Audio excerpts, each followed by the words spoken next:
मैं एक्चुअली सुहेल साहब से ये मालूम करना चाह रहा था 2018 में एक फैक्टर जिसने मुस्लिम लीग नून को काफी परेशान किया था वो तहरीक लब्बैक था। इस मर्तबा तहरीक लब्बैक फैक्टर कितना इम्पोर्टेंट है सुहेल साहब? देखें जी, इस वक्त तीन मजहबी जमातें जो हैं वो नुमाया तौर पे नजर आ रही हैं। जमीयत उलमा इस्लाम, उसका पंजाब में कोई इतना वोट बैंक नहीं है, उसका KPK और बलूचिस्तान में ज्यादा असर रसूख है, या सिंध की एक दो सीट पे है। तो उसके बाद तहरीक लब्बैक है। तहरीक लब्बैक ने इस दफा मैक्सिमम उम्मीदवार खड़े किए हैं, तकरीबन हर हलके पे उनका उम्मीदवार जो है वो खड़ा है।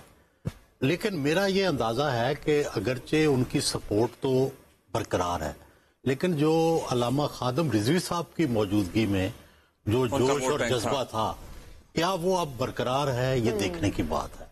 वोट तो उन्हें पिछली दफा 25 लाख मिला था, 2018 में 25 लाख मिला था, चौथे नंबर पे थे जी। और अब इस दफा चूंकि उनके कैंडिडेट बहुत ज्यादा हैं, इसलिए वोट तो बहुत ज्यादा मिलेगा।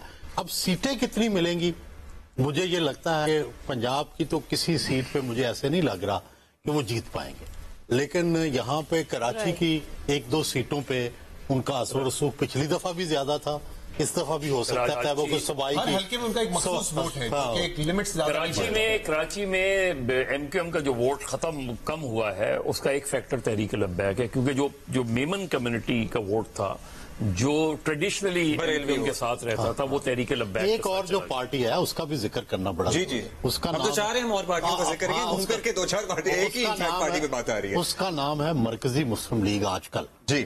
ये किसी जमाने में हाफिज सईद साहब की दावतुर रिशाद होती थी, उसने फिर कई नाम बदले, जमातुद दावा के नाम से कुलसूम नवाज के खिलाफ भी उन्होंने कैंडिडेट खड़ा किया था, जिसने 10-12 हजार 15 हजार वोट का उनको फर्क डाला था मुस्लिम लीग नून को। तो वो भी खड़ी है तकरीबन बहुत सारी सीटों पर। इनिशियली वो डेमोक्रेसी के खिलाफ थे। ये जो बाकी पार्टीज होती हैं, द स्मॉलर पार्टी, वो तो पहले तस्वीर के भी खिलाफ। शहजाद जी, अभी राज साहब ने भी मेंशन किया, बाकी जो छोटी छोटी पार्टीज हैं इनका रोल डिसरप्ट करने का रोल होता है, क्या रोल क्या होता है इनका? आई थिंक देखिए TLP का तो ये कि हर हल्के में एक मखसूस वोट है उनका, लेकिन वो वोट इतना ज्यादा नहीं है कि वो सीटों में जो है आपको नजर आएगा 5, 10, 15, 20 हजार वोट इतना है कि बाकियों को हिला सके। अब देखिए 2018 में तो ऑब्वियसली उन्होंने हर्ट किया था मुस्लिम लीग को, लेकिन इस मर्तबा क्या होगा, PTI को हर्ट करेंगे। देखिए कराची में एक हल्के में 65 वोट से MQM जीती थी अगेंस्ट TLP, 65 वोट्स। एक चीज जो अभी हम डिस्कस कर रहे थे कि जो सब यहाँ पे कह रहे हैं कि वोटर को निकलना चाहिए, मैं आपको बताऊं फ्रैंकली इस हफ्ते मैंने कराची में खासतौर पर बहुत सारे लोगों से मुलाकात की है, बिजनेस कम्युनिटी के, जो मायूस नजर आए हैं। ये जो 3 फैसले आए हैं 4 दिनों में, जिसमें साइफर खान था, यानी कि गद्दारी पे सजा हो गई, करप्शन पे सजा हो गई, फिर एक किस्म से बदकारी के भी उनके ऊपर सजा डाल दी। लोग मायूस हुए हैं इस चीज से कि क्या इमरान खान का वाकई 10 साल 14 साल तक फ्यूचर नहीं होगा।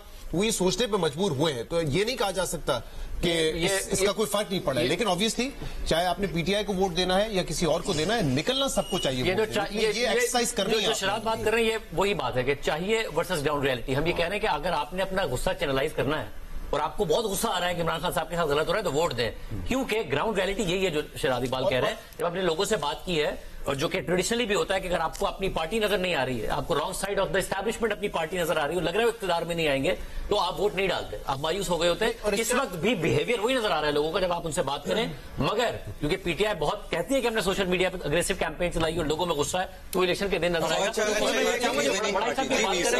एक इम्पैक्ट इसका वोटर पे है, और दूसरा आप ये देखिए जो आजाद उम्मीदवार होंगे और उसमें से कई नए चेहरे भी हैं, जैसे गौर साहब खुद एक साल पहले पार्टी में आए ना, तो ये बातें तो चल रही थी कि इंडिपेंडेंट किसी ना किसी को ज्वाइन करेंगे, लेकिन अब आप ये देखें वो जो इंडिपेंडेंट है, अगर उसको भी ये मैसेज कन्वे किया गया है, मैं ये नहीं कह रहा हूं होगा, ये मैसेज ये कन्वे किया गया है कि इमरान खान साहब 10 साल 14 साल तक सियासत में नहीं होंगे, तो क्या वो इंडिपेंडेंट ही रहेगा, PTI का सपोर्ट ही रहेगा, या वो मोटिवेटेड होगा किसी और पार्टी में ज्वाइन करने के लिए? ये मेरे ख्याल से ये कोशिश जो है ना वो मोराल तोड़ने की है। अच्छा, इस पे हम बहुत इंपॉर्टेंट सवाल है कि पोस्ट विनिंग सबसे अच्छा फैसला PTI ने ये किया कि उन्होंने इलेक्शन का बॉयकॉट नहीं किया।